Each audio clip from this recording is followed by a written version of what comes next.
Bonjour Pierre. Bonjour. Alors, j'ai assisté à la conférence sur les Beatles de Pierre Espourteil. Nous nous sommes rencontrés au printemps dernier à la Bourse du Disque. J'ai donc parcouru le livre Number 9 et on a fait une super interview autour des Beatles. Voilà, fun, amusante et rigolote. Vous pouvez retrouver sur la chaîne YouTube Reporter Lumière, rubrique Passion inspirante. And today, j'ai assisté donc à toute la conférence. Comment vous vous sentez après cette superbe conférence? Oh, bah ça va. Et puis je prends pas d'anabolisant, donc ça va, tout va bien. Parce qu'on en parle beaucoup quand même dans la conférence des anabolisants des Beatles, vu qu'il y a pas mal de chansons qui font allusion à ça. Ouais. Non, ça va bien. Bon, j'ai un peu l'habitude de ce genre d'exercice. D'accord. Bon, bah c'est super. J'ai recueilli aussi quelques ressentis aussi, hein, et quelques commentaires. Ils ont aimé? Oui, les deux dames, elles ont bien apprécié. D'accord. Ouais. Exactement. Alors, donc il y a 3 types de conférences, c'est ça, j'ai appris. Il y en a 2 pour l'instant. Il y en a 2.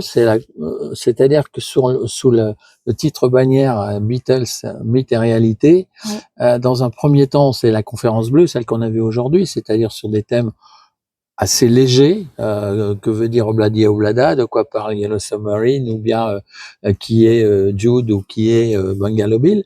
Et puis sur la conférence rouge, puisque les Beatles ont fait deux disques, un album rouge et un album bleu. Moi, j'ai fait aussi une conférence rouge et une conférence bleue.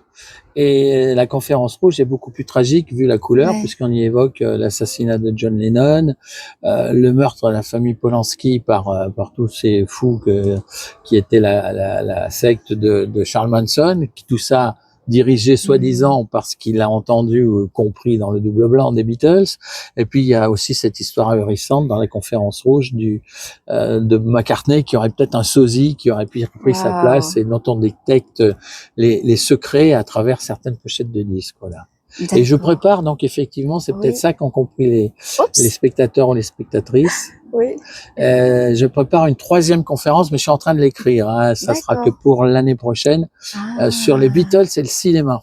D'accord. Et oui, avec toutes leurs folles idées. Ben oui, parce que on y évoque bien sûr les 3-4 films qu'ils ont fait, mais surtout ceux qu'ils n'ont pas fait. Et effectivement, on découvre qu'ils auraient très bien pu produire et réaliser Le Seigneur des Anneaux, que c'était McCartney qui devait jouer Roméo et Juliette de Zeffirelli, et comment effectivement Ringo Starr a fait une carrière tout à fait honorable après sa carrière de musicien, et comment George Harrison a découvert, produit Monty Python, plus une 20aine de films derrière, dont le fameux Shanghai Surprise avec Madonna et Sean Penn. Eh bien, quelles enquêtes! Et ça se passe bien pour ces écritures? Oui, je suis en train de l'écriture, ça se passe bien là pour l'instant, ça va. Ah, c'est génial. Et du coup, le contact avec le public, donc c'est autre chose que d'être sur la bourse du disque, autre chose encore que je vous interviewe, bien sûr. Comment vous le vivez, vous, avant? Ça, j'ai envie de dire, ça dépend des régions et ça dépend des salles, parce que moi j'ai déjà fait ces conférences dans une 60aine de villes en France. Il y a des régions où on perçoit les choses d'une certaine façon et d'autres régions où on les perçoit différemment. Ce soir, par exemple, c'était un public extrêmement réceptif, très conquis, qui a réagi à la moindre blague ou à la moindre allusion qui a été faite. Il y a certaines régions où des fois c'est un peu plus difficile. Voilà. Voilà. D'accord. Le public est complètement différent selon la ville. Ou alors le public prend par exemple, il y a une fois une dame, et j'étais dans la Drôme provençale, qui est venue me voir après le concert et qui m'a posé cette question étrange. Est-ce que tous les Beatles ont des enfants, et est-ce que tous les enfants sont encore vivants? Donc je pense que c'est une dame qui est venue voir les Beatles, mais dans un contexte un peu tragique, je dirais, un peu douloureux. Oui, d'accord. Là, on a bien rigolé. Oui, c'est vrai, c'était bon humour, bon enfant. Et est-ce que justement, il y a des petites anecdotes comme ça de personnes ou de gens qui peuvent venir, que vous vous rappelez, qui sont, soit un compliment qu'on vous a fait ou quelque chose en effet de plus bizarroïde? Oui, il y a effectivement, il y a une fois, maintenant j'ai la réponse, mais une fois il y a un gars assez hargneux, c'est vrai, qui est venu me voir en me disant: vous avez pas dit la race du chien de McCartney, donc maintenant je le dis. C'est vrai que c'est assez important. Secret qui se dévoile. Une fois aussi, Marie, qui surveille un petit peu ce qui se fait autour de moi pendant les conférences, avait remarqué à Vincennes un gars qui contrôlait systématiquement sur son portable tout ce que je disais. Non! Si. Au fur et à mesure que j'avançais dans l'exposé, contrôlait tout, quoi. La date, l'heure, tout ça et tout, voilà. C'est incroyable. D'accord. Et du coup, le après, comment vous êtes Maintenant, vous voulez dire en ce moment? Ouais. Oui, ça va, ça se passe très bien, oui. Non, c'est un plaisir, hein. Donc, ça serait difficile de pas apprécier le moment d'après aussi. Surtout que là, j'ai eu beaucoup de personnes qui sont venues m'expliquer qu'ils avaient beaucoup aimé et puis qu'ils savaient pas ci ou qu'ils savaient pas ça.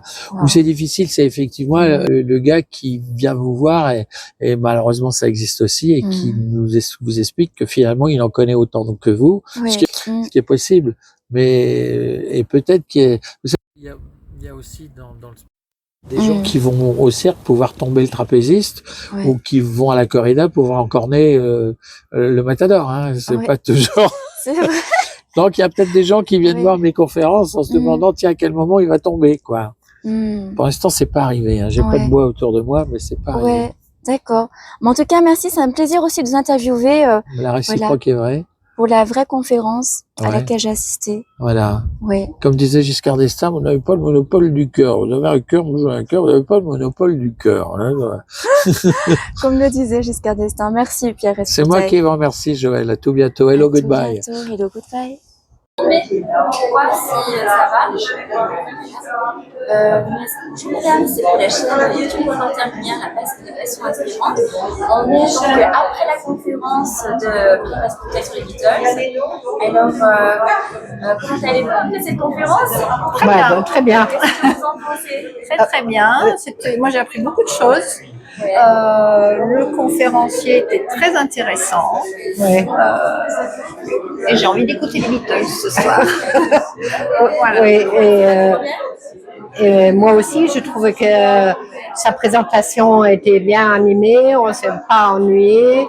Et aussi, sur l'origine des chansons, Lucy in the Sky of Diamonds, je le savais, mais par exemple, Obladi, Oblada, ou sur la mer de McCartney, les origines des chansons, je connaissais pas. Donc, on Des a... belles découvertes alors. Oui. Très intéressant. Ouais. Il y a peut-être des choses que vous avez plus aimées, des révélations là qui ont été dites, qui vous ont dit ah oui, et vous voyez pas peut-être des choses comme ça sur le groupe, sur un des membres des Beatles. Ça, je savais que ça venait de George Harrison.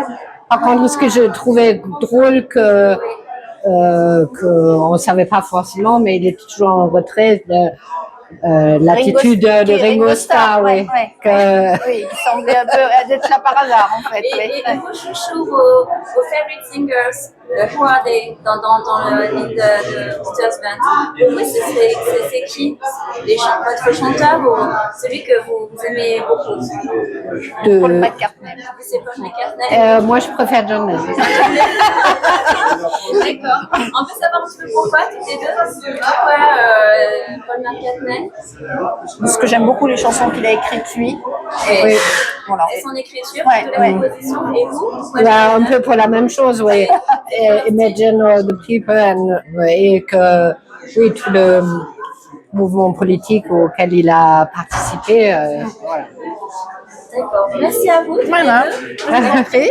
Oui.